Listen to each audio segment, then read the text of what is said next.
In a sales context, understanding the decision-making process is really, really key.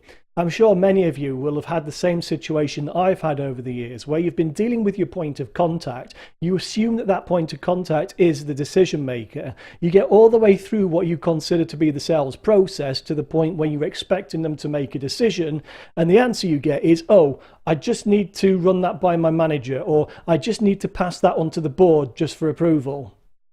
You'd already got to the situation where in your mind it was a done deal. You're already counting the commission that you're just about to make, and suddenly your whole world shatters because all the hard work that you put in has suddenly come to an abrupt halt, and you realize that it has to now go before somebody else. And very often in that situation where you've made the assumption that you're dealing with the right person, but the reality is you're not, they're the situations where right at the very end, when you have got through to the final person, you actually lose the deal.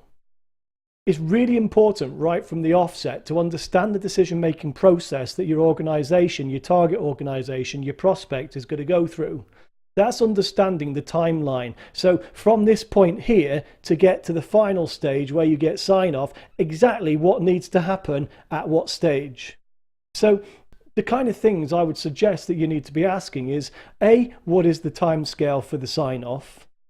B, how many stages are there in the whole process? C, who's involved at what stage and what is their position within the organization? But not only who is involved at what stage, but also what decision does that person at each stage need to be making? What is the decision, and based on what criteria are they going to make that decision? And then what's the next stage?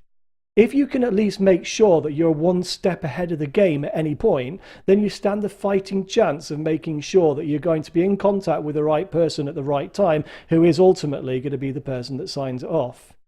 If you don't understand what the decision-making process is that the organization you're targeting is going to go through, all that's going to happen is you're going to assume that they're at the point where they're ready to make a decision. You're going to be chasing up proposals when actually the reality is they're not even ready to make a decision on that proposal. You're going to be chasing a decision that they're going to make. You're going to start to annoy that person because the reality is that person is not at that point where they are ready to make the decision. If you start to chase them too early because you don't actually realize that there's a whole range of processes that need to be gone through in that organization before they make the decision, all that's going to happen is you're going to end up irritating your prospect and losing the deal, and all down to the fact that you didn't understand and know what their decision-making process is. Understand what the decision-making process that they're going to go through is, and you can make sure that you target the right person at the right time in the knowledge that you know exactly what decision they're going to make and based on what criteria. That's how you close the deal.